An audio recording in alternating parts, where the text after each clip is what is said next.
Hello and welcome. You should be on page 31 of your Algebra 1 Quarter 3 notebook. We are going to begin our factoring unit, and today we're going to begin by factoring trinomials when your leading coefficient is 1.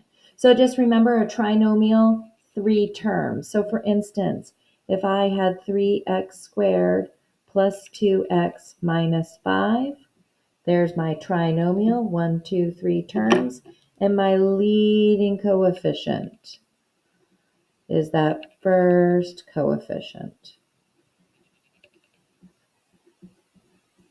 Remember, I want my trinomials to be written in standard form. Here is that x squared, x to the first, and that invisible x to the power of 0, which is 1, 5 times 1. And so my leading coefficient goes with that first term. Alrighty, let's talk about factoring trinomials. First thing for all of my factoring excitement, I always want to look for a greatest common factor.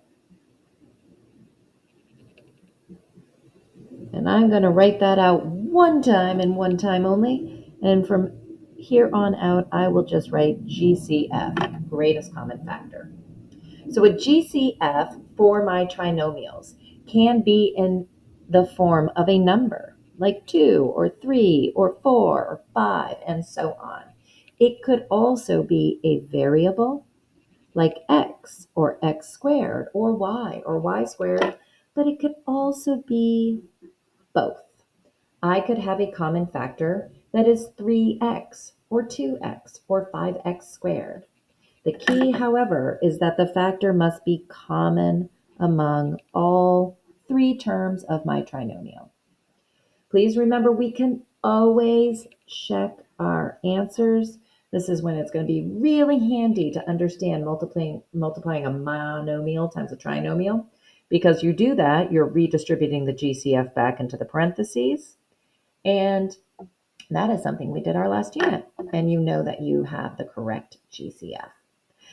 Sometimes a polynomial cannot be factored. If that is the case, we call that polynomial prime. Like a prime number, right? Not much you can do with it.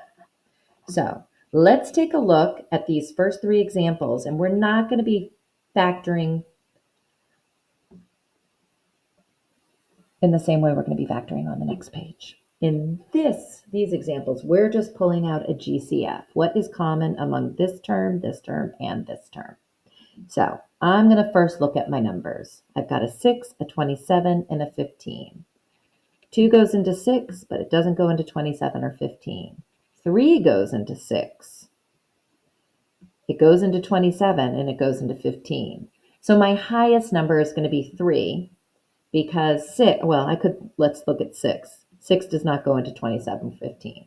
So I'm starting with my smallest number. The factors are 1, 2, 3, and 6. And 3 is my highest factor. So I know the GCF has got to be at least a 3. I need to pull at least a 3 out.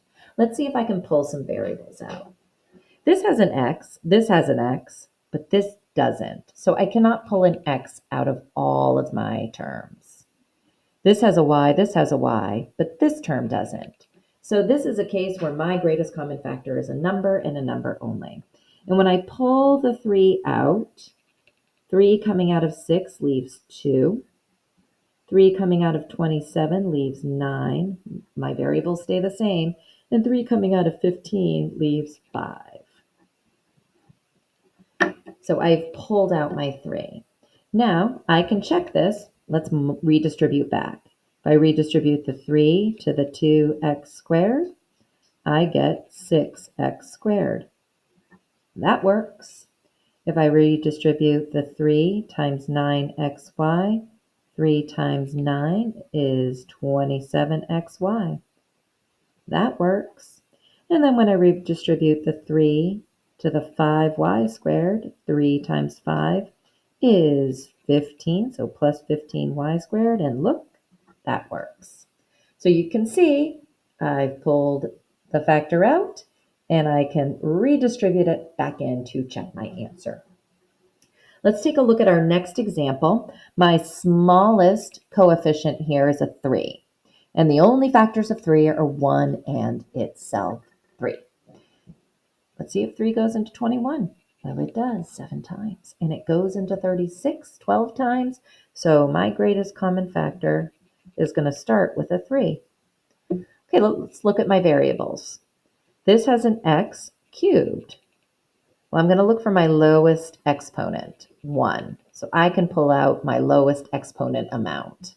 I'm going to pull out an x out of every term. So let's write my 3x. And I'm going to take 3x out of 3x cubed. 3 divided by 3 is 1. I don't need to write the 1, right? And if I take out 3 minus 1x, I'm going to be left with x squared. 21 divided by 3 is going to be 7.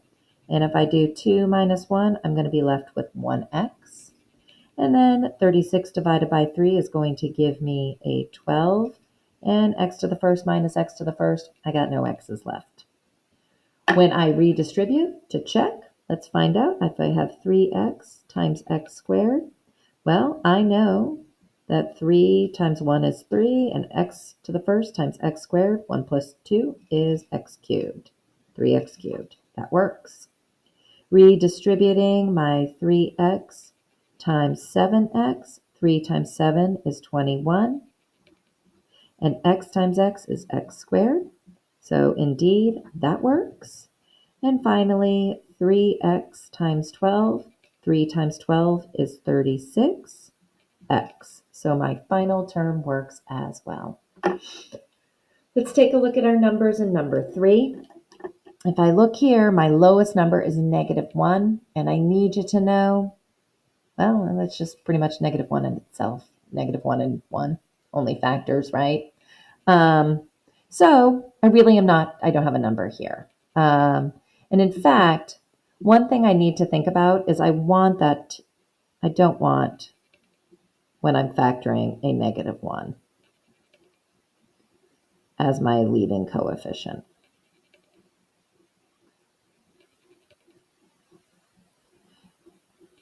And I didn't write want for some reason, so I'm going to just erase my don't and say avoid. How about that? Avoid a -1.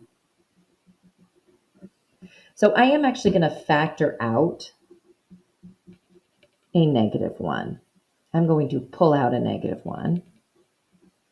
And I'm going to end up with x squared minus 6x plus 11. Just changing the signs. It's kind of the opposite of when I distribute that -1. Of course, we know when be a mathematician, it would just be written this way, right? If it were to be formally and properly written. But let's think about this. -1 times x squared, that is going to be -1x squared, plus -1 times -6, that is going to be plus 6x. And let's say -1 times 11, that is going to be -11. So it does check off. Alrighty. The last thing we're going to do in this video is just talk about, we did a warm-up where we talked about diamonds and filling in these two pieces or maybe these two pieces. So the whole point of this is to use this strategy to help us factor trinomials when leading coefficients are 1. So remember, my trinomials, they're going to be quadratic trinomials. And they will be in this form. This is the standard form of a quadratic trinomial, ax squared plus bx plus c. So what I want to see is that I'm going to put some numbers. So let's just use some of the examples that we had in those squares to help us make sense of it.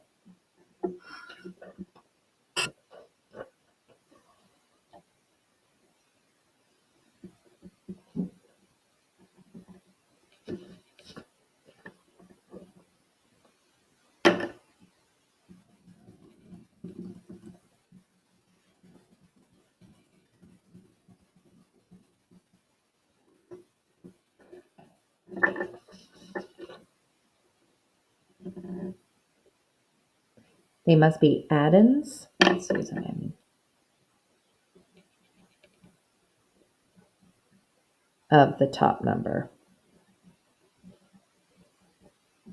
So they must be factors of the bottom number, and they must be addends of the top number, or the numbers being added.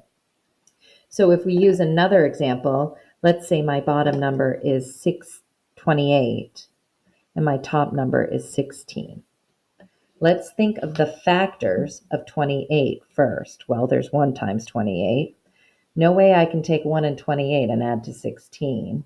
There's 2 times 14. 2 times 14 equals 28. Well, 2 plus 14 equals 16. So these two numbers need to be 2 and 14. And that we are going to use that for factoring in our next video. Just hold on to that and remember. Thanks so much. Bye.